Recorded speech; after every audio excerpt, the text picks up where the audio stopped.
Yo, what's up, everybody? It is Wednesday, December 14th. All right, Fed Day. We're going to talk about that. I don't know if I mentioned to you guys my routine every day. I just feel like I want to bring this up. I wake up at 4 a.m. Then there's a gym here in the building where I live. I go down, I work out with the weights, and then I go run outside. And regardless of what the temperature is or the weather conditions, I run shirtless, without a shirt. I just wear my shorts, my sneakers, sometimes, gloves and a hat. Well, now gloves and a hat because it's been cold, but the other day was 26 degrees Fahrenheit with a feels like temperature of 18. So I'll run 3 or 4 miles. It's dark out, there's no sun, it's cold, and I alternate. One day I'll do like that kind of running, and then another day I'll do like uphill sprints. A few sets of uphill sprints, and I do that every day, man. And then 10:30 in the morning, I'll go to my gym, my regular gym, and lift weights. Like I try to lift for strength. I think as you get older, and I'm 65, as you get older, I think strength training is really, really important. I mean, it just, it makes the body resilient. Like, you got to do cardio, I understand, and I do my cardio, but strength training, I think a lot of people don't focus on that, especially when they get older, and it's really important.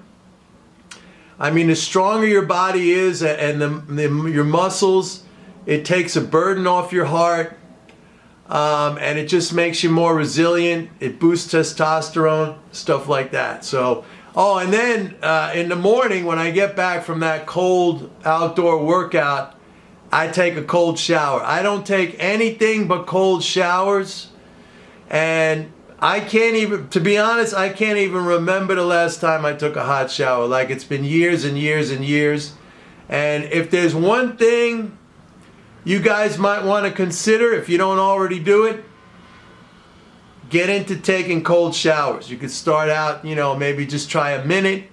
I do a 2-minute cold shower, and it gets cold here in New York. The water's cold in the winter. It gets really cold. Like, it feels like I'm being stabbed by knives. But anyway, I just wanted to mention that. Hopefully I can inspire some of you who are not already doing some kind of physical exercise to get into it. It's really, really important. And it's good for the mind. I mean, I do that, not just because it makes me feel good physically, but it just makes me feel good. If I don't do that, I feel like shit. So let's talk about today. First of all, I want to keep this as simple as possible. Like, I can get really into today and what's been going on, but let me just keep it as simple as possible. First of all, I said that, I said like 2 weeks ago, we're going to have a period of, volatility, i.e. weakness in the stock market, because we're going to have a quarterly tax drain. Actually, tomorrow, the quarterly corporate tax drain is going to hit. I said that could be like about 100 billion, and we're going to, we've been feeling the effects of these tax drains all this year. I point them out to you, before they happen. I point them out to you as they happen, and I point them out to you as we make the turn from the drain back into, filling up the swimming pool. So Monday we were up big, right? And I think I maybe even said on this video, on the video Monday, that it seemed to me like the trading that went on Monday, like some insiders had the number for the CPI that was coming out on Tuesday. And then funnily enough, today I saw some commentary or some posts online which said that they must have known the number. And then Tuesday that number came in, and we were up 800 on the opening. The Dow was up 800 on the opening, and I told you, like, I sent out an email to my subscribers saying, don't buy into this. We got a corporate tax drain this week. And let me just sidetrack for a second and say, the most important thing right now, if we're talking short term, it's not today's Fed meeting. It's not what Powell said, and I'll get into that. It's the tax drain, okay? Everything is fiscal, and I don't even really pay attention to the Fed meetings, other than like if I want to send out some commentary to my subscribers or something like that, or just to, I don't pay attention. To me, that it's like completely irrelevant, and it would be like giving credence to these monetarist zombies who are just, every single day this week I've been pointing out the manic behavior, like they're buying, they're selling, they're buying, they're selling, they're buying. I mean, come on, like seriously, this is fucking ridiculous. So I said, like, this week and through, mid-December to late December, maybe even into the beginning of January, we're going to feel the effects of the tax drain. And it's nothing to get worried about. As a matter of fact, it's a great opportunity, because if I could just skip ahead for a second, 2023, I already said this, is going to be a fantastic year. Because we're seeing, to repeat myself again, we're seeing the acceleration in interest income transfers as a result of the Fed's own actions of hiking interest rates. And next year we're going to get a big increase in Social Security benefits. We're going to get more defense spending. So it's like I said, this is going to be your time. This is your last opportunity to really load the boat at low levels, and then just go away next year and play golf or go somewhere and, come back at the end of the year and collect your winnings. Seriously. So the only thing to me of importance is, the fiscal situation. And I know that, this week, this month, we're going to have a quarterly tax drain. And so that's how come, if it wasn't for that, I'll tell you this right now, folks, if it wasn't for that, you would have seen like the rally on Monday and the rally on Tuesday on the CPI and the initial rally today. I mean, those all would have been sustained and then some. But the only reason they weren't sustained is because you got this tax drain. So, money's being siphoned out of the market, or potential buying is being siphoned away to pay taxes. And when we pay taxes, it goes into like a black hole. It goes to the government's account. The balances are wiped out. Okay? And then it takes time for the government to recycle those funds back into the economy through its normal course of spending. So that's what's happening. I want to, really try to keep this simple in your minds, because, then it makes it much easier to employ your strategy and to be confident about it. Now let's talk a little bit like today's, market reaction. Of course, like I knew they were going to read negative comments or perceive, because I said like, the market was up like 200 going into the announcement of the Fed statement at 2 p.m. Eastern time. But then I said, look, there's going to be a Powell press conference, as there always is, 30 minutes later. And, I just knew, like, whatever he says, they're going to, with the exception of him coming out and just flat out saying, okay, we're going to stop the rate hikes and we're going to cut rates, which I knew he was not going to say that. He can't say that, and I'll explain in a minute why he can't say that. But, whatever comments he was going to make, I knew that they would be construed by, the monetarist zombies as being negative. And of course, that's exactly what happened. He said, the labor market is still tight. Inflation is not where, we want it to be. We got to keep pushing rates up. We got to keep rates elevated for a longer period of time. So, like, now we get into the reality of the Fed's own, misunderstanding or ignorance, or I could even use the word stupidity, about the policy that it's pursuing. And, it's not just the Fed, but as I've said so many times, this is central bank orthodoxy, not even central bank. This is mainstream economic orthodoxy, which is really it's outmoded, it's anachronistic, it's inapplicable to the current reality. They think that raising interest rates squashes inflation when in fact, and we've seen so many examples, and I give you examples all the time. I mean, they could simply look at the difference between Argentina and Japan, two scenarios completely opposite. Argentina raising rates. By the way, they're going to the finals in the World Cup. France won today, so it's going to be France-Argentina. I was rooting for France the whole way, but I think Argentina is going to win. Just as a side discussion here, if you have a pick, put it down in the comments. But anyway, Argentina have been raising rates. What's happening? Inflation goes up and up and up. And on the other hand, Japan, the Bank of Japan stubbornly, I guess other central bankers must be so angry and frustrated at the Bank of Japan that they're sticking with their negative interest rate, and they don't have inflation. And they are entirely dependent on imported oil.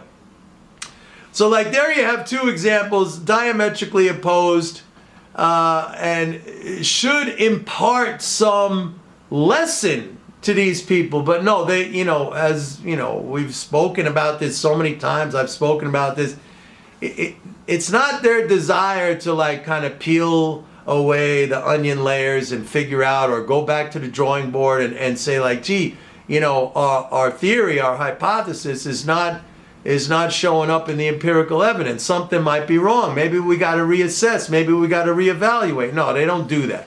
They just keep doubling down and tripling down.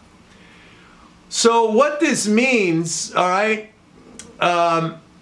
first of all, let me just, if I can backtrack a second, I'll just, let me state this very clearly, that we have already passed the inflection point where the negative impact of interest rates is now being offset by the positive impact of the income transfers via that interest channel, okay? The rate hikes themselves are causing income transfers. I told you, we're already over 50 billion in the first 2 months of this fiscal year of additional income into the economy through these rate hikes. So the inflection point has been already, we passed that. So it doesn't matter what Powell says. He could jibber jabber as long as he wants, and they could keep raising rates. And unless they started to raise rates instead of 50 basis points, 100, then 200, then 300, proportionally larger than the previous one. Because remember, 50 basis points now on a 375 rate or a 4% rate, that's much smaller than even a 25 basis point increase was on the 25 basis point original rate when they started. Okay, that was a 100% increase. Now it's it's just 50 basis points, 12.5%. So they would have to raise it proportionally every time. Now, if you wanted to have 100% the same impact, they would have to raise the rate not to 450, they would have to raise it to 8%. They're not going to do that. They're not going to do 400 basis points. So, but by the same token, those interest income transfers, those are increasing by a larger and larger percentage every month. See, so we passed the inflection point. So it doesn't matter what he says. I mean, the only people who are concerned with what he says are these zombies. And I hope you guys are not, part of that group. I don't think you are. And having said that, it's great for us because the zombie, let him, keep writing checks to us. Because that's essentially what's going on, Let them look over here, where there's nothing to see here. And we're looking over here where all the action is, where everything is happening. All right? And so, it's like a piece of cake. It's like what, shooting fish in a barrel, as they say. It's a very easy endeavor because, they're just, it's this mindless focus on an irrelevant thing, or let's say something that is already long past its relevancy. It was relevant last March when they first started raising rates, and maybe for the first few rate hikes it was relevant. that we went into like June, September, stuff like that. And by the way, a lot of that decline, I would say everything that came after June was really tax drain related. Remember, September we had a big dip, and that was also a quarterly corporate tax drain. So, it's just, I hope you can kind of take the same attitude as I have, which it's funny. It's funny. It's hilarious. It's comical. Like, I have to admit, like, I'm impressed. I'm impressed because it must be hard to continually come up with rationalizations, after you're wrong and you're wrong and you're wrong, and just continually come. I mean, I'm very impressed. Their ability to keep coming up with rationalizations of why, we should be crashing and you should be worried and and it's the end of the world and terrible. I mean, that's an impressive feat. I don't think I could do that. I really don't think I could do that. I mean, I think I'm a somewhat rational person. Maybe at times I'm not, I could go get off course like everybody else. But I think when things are not working out, I start to, what's going on? I start to wonder why. I don't constantly try to rationalize it in order to fit, some narrative that I have or some belief system. It's unhealthy. I started off this video kind of talking about something along the health vein, which is exercise and keeping fit and working out. And so, like, I'm saying right now that this kind of thinking is unhealthy too. So, we're going to go now. I think it could last, I'm looking at last year. I'm looking at, by the way, let me just say this, that, and I may have already said it, I'm not sure, but next year, because the interest income transfers are really going to start to accelerate, then the negative effects of these quarterly tax drains and the April 15th, the big one, those negative effects are going to start to diminish, right? I've been telling you guys, like in 2020 when the pandemic hit and we got the massive stimulus, and then last year with the stimulus, we didn't really feel the quarterly tax drains because, they were completely offset, by a tsunami of spending. All right? And that could be the case in 2023. Maybe not completely offset like we saw last year or, second half of 2020, but, really, really muted negative effect from these tax drains. So I'm telling you, this is going to be your opportunity to fill the basket up, just roll in the wheelbarrow and fill it up on this dip. Like today's a really, really good thing. I know, like the monetarists, and if you read all the commentary out there, I'm the only one saying this stuff, but if you read all the commentary out there, it's like, oh, this is terrible. He's going to keep the rate hikes going. And Powell himself, he seems so dour. And the other thing that's funny, I just find it to be funny. I'm sorry, but it's like he's like, they don't understand. They keep saying, like, we don't see the results that we're after. We don't see the results that we're after. And you want to know something? I'll make this prediction right now. That not only are they not going to see the results they're after, but, we're getting a break right here in inflation because oil prices have come down. And that has been largely due to the fact that, Biden has basically like depleted our SPR, our Strategic Petroleum Reserve. But that's going to come to an end, all right? And I think, I'll say this right now, I think we're very close to a major, major bottom in oil prices. It could go a little bit lower. Maybe we'll get a 60 handle, a little print in the 60s. That's fine. But, we're close to and next year with these rate hikes, and they're going to keep going, but they're going to go incrementally, 50 basis points, 25 basis. Again, they're not going to be enough to, change the inflection point back the other way. I mean, you would have to go now from 4.5% to 9% to have the same impact that we went from 25 to 50, all right? So like next year, inflation's gonna go back up. And they're still gonna be scratching their heads. I mean, we could be like in a kind of a secular thing. I don't wanna say like Argentina and places like that, but like the Fed, folks, it's comical. It is. It's hilarious. Like he's there, like all of them.